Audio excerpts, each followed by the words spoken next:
እንግዲህ የግስ አናቅጽ ዝርዝሮቹን ተመልክተናል። አሁንም ደግሞ ከመ የተመረጡ ነጠላ የግስ አናቅጽን እንመለከታለን ማለት ነው። ሐመ ታመመ የህመም ማለት ነው። ህመም ወይንም ከዚያ ነው የሚገኘው። አሁን እከሌ ታመመ የምንለው ያሁን በእንትን በአማርኛውም በግዕዙም ተመሳሳይ ነው። ህመም እንላለን። እከሌ ታሟል ስንል ተመሳሳይ ነው አማርኛውና ግዕዙ ማለት ነው።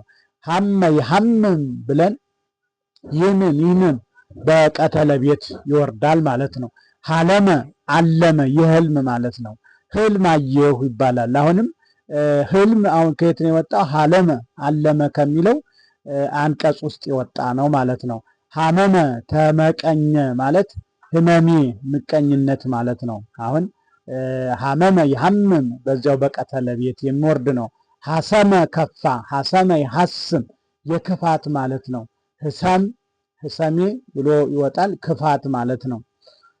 ሐተመ አተመ ሐተመ እንግዲህ ማተሚያ ቤት እንግዲህ ከዚህ ነው የሚወጣው። ሐተመ ማተም ማለት ከዚህ የወጣ ነው። ማህተም ማለት ቅርጽ ማለት ነው። ሐተመ አተመ የሐትም ብሎ በዚህ ይወርዳል በቀተለ ማለት ነው። ሐከመም እንደዚሁ አከመ የህክምና ነው። ሐኪም አሁን ከዚህ ነው የሚወጣው ማለት ነው። ልህመ ላመ የላመ የጣመ ይባላል አይደል? ልህም የላመ ማለት ነው። የላመ ማለት ነው። ልህመ ይልህም ይልሃም ይልሃም ይላል። ይልህም ይልህም ይላል። ለምለመ ለመለመ ለምለመ ይለመልም ይላል። ልምላሜ ማለት ከዚህ ነው የሚወጣው። ለምለመ ካለው ልምላሜ አለምልሟል ምናምን የምንለው አማርኛውን ከዚህ ግዕዝ ይወጣ ነው ማለት ነው።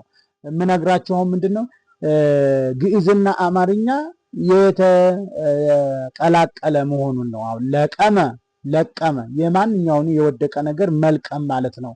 ለቀመች ለቀመ እንደምንለው አሁን ለቀመ ለቀመ ያው ነው። ለቀመ ብለን ለቀመ ይለቅም ይልቅም ይልቅም እንላለን በቀተለ ቤት ማለት ነው። ለጎመ ለጎመ ለጎመ ለጎመ መለጎም ማለት ነው። አሁን ለጎመ ግዕዙ ነው። መለጎም ደግሞ ልጎማት ይሄ ስፌት ምናምን የሚለጎም ወይንም በቅሎ ፈረስ ሊሆን ይችላል። ልጓም የሚባለውን ለዛ ሁሉ ያገለግላል ማለት ነው። ሴመ ሾመ ሴመ እንግዲህ ሹመት ከዚህ ነው ማለት ሴመ ስዩም የሚለው ዘር አሁን የሚወጣው ከዚህ ውስጥ ነው ማለት ነው። ሴመ ይሰይም ይሲም ይሲም ብለን እናወርደዋለን ማለት ነው። ሰአመ ሳመ ይህም አሁን በቀተለ ቤት ይወርዳል ማለት ነው። ስእመት ሰአሞ ሰአመት ምናምን እያልን ይህንን አሁን በአማርኛ ነው አማርኛ ማለት ይቻላል። ነገር ግን ከግዕዝ ነው የተገኘው ማለት ነው። ሰከመ ተሸከመ ሰከመ ይሰክም ይስክም ይስክም ብለን መሸከምን ነው። የሸክምን ነገር የተሸከመ ሰውን የሚያመለክት ማለት ነው። ሸክምን ሰው በትከሻው በራሱ ሊሆን ይችላል የሚሸከመውን ሸክም ማለት ነው። ረገመ ረገመ የመርገም ማለት ነው። ርጉመ ይኩን ዘይረግመኪ የሚለውም ይሄ ያው አማርኛ ነው እንዳለ። ቀደመ ቀደመ ይሄ ደግሞ የመቅደም ቀደመ ይቀድም ይቅድም ይቅድም እንላለን። መቅደም መቀዳደም ከዚሁ ነው የተገኘው። ቆመ ቆመ ይሄ ራሱ መቆም ቁመት የሚለው ከዚህ ነው ከቆመ ነው የሚወጣው ማለት ነው። ቆመ ይቀውም ይቁም ይቁም ብለን በቀተለ ቤት ይወርዳል ማለት ነው። ተሳለመ ተሳለመ ተሳለም አሁን መሳለም ማለት ነው። ቤተ ክርስቲያን ሄደን ልንሳለም እንችላለን። ተሳለሙ ምናምን የሚባለው ተሳለመ ከሚለው የወጣ ነው። ተሰጥመ እንደዚሁ ሰጠመ ማለት ነው። ስጥመትን የሚያመለክት ነው ማለት ነው። መስጠምን ከባህር ላይ መስጠምን ወደ ባህር ወደ ውስጥ መጥለቅን የሚያመለክት ነው። ተርጎመ ተረጎመ ይሄም አሁን ምንድነው የመተርጎም ትርጓሜ ሐዲስ ትርጓሜ ብሉይ እየተባለ የሚባለው አሁን ተርጎመ ከዚህ ነው የሚወጣው ማለት ተርጎመ ይተረጉም ይልና ይወርዳል። ተደመ ተደነቀ ተደመ አሁን ምንድነው መደነቅ ማለት ተደሞ መጣበት ማለት መደነቅ ማለት ነው። ተደሞ ማለት መደነቅ ማለት ነው።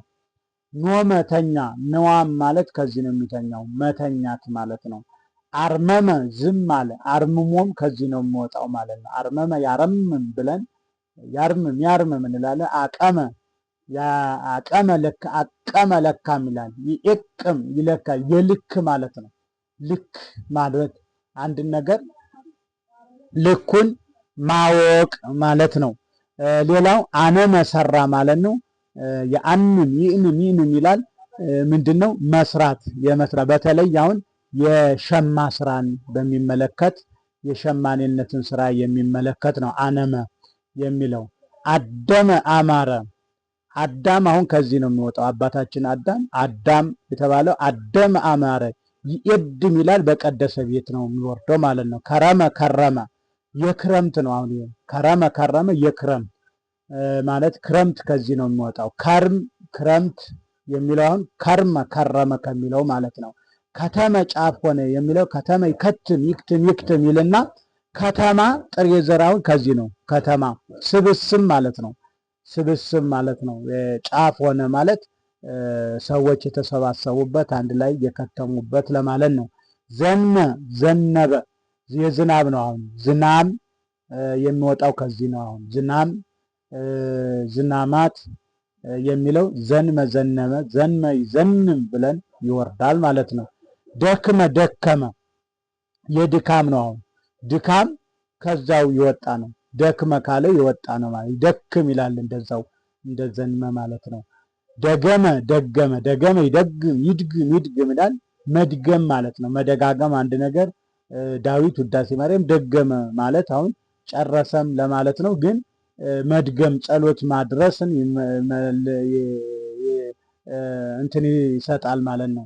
የማድረስ የመድገም ዳዊት ደገመ ሲባል እንዲሁ በተቃራኒው ደግሞ በመጥፎ ድግምት የሚባለው አሁን ከዚህ ነው የሚወጣው ማለት ነው። ገረመ ተገረመ ገረመ ተገረመ ማለት ተደነቀ እንደማለት ነው። ግሩም የሚወጣው አሁን ከዚህ ነው። ግሩም የሚባል ስም ሊኖር ይችላል። ከዚህ ይወጣል ማለት ነው። ገረመ ከሚለው ማለት ነው። ገረመ ይገርም ይግርም እያል ገዘመ ቆረጠ ነው። ደግሞ መቁረጥ ማለት ነው። ገዘመ ይገዝም ይግዝም ብለን በቀተለ ቤት ነው የሚወርደው ማለት ነው። ገደመ አጋደመ ግድመ ያውሩ የሚለው ያው ነው። ያውሩ ግድመ የሚለው ግድም ከዚህ ነው አሁን የሚወጣው ማለት ነው። ግድም ማለት ግድም ማለት ወደ ጎን መሄድ ማለት ነው። በፊት ለፊቱ ትተው ወደ ጎን ወይንም ወደ ግራ ወደ ቀኝ ሊሄድ ይችላል። ገደመ አጋደመ ማለት ግድመ የሚለው ከዚህ ነው የሚወጣው ማለት ነው። ጠመመ ጠማማ የሚለው አማርኛ ከዚህ ነው የሚወጣው። ጠማማ ጠመመ ይጠምም ይጥምም ብሎ ይገሰሳል ማለት ነው። ጣዕመ ቀመሰ ጣዕሙ ወታእምሩ የሚለው ከዚህ ነው። ጣዕመ ይጥዕም ይጣም ይላል። ቀመስ መቅመስ ማለት ነው። ጣዕም ማለት ጥዕመ ጣፈጠ ደግሞ ጣፋጭነትን ጣዕም የሚለው አሁን ከዚህ ይወጣል ማለት ነው። ጣዕም ጣፋጭ ነው ማለት ነው። ጸልመ ጠቆረ ማለት የጨለማ ነው። ጸልም ጽልመተ ሌሊት የሚለውን ጽልመት ከዚህ ነው የሚወጣው። ጸልመ ከሚለው ማለት ነው። ጠቆረ ከሚለው ማለት ነው።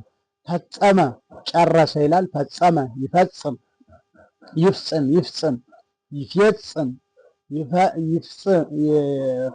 ፈጸመ ይፍጽም ብሎ በቀተለ ቤት ይወርዳል። ከዛ ምንድነው ፍጻሜ መፈጸም ከዚህ ነው የሚወጣው ማለት ነው።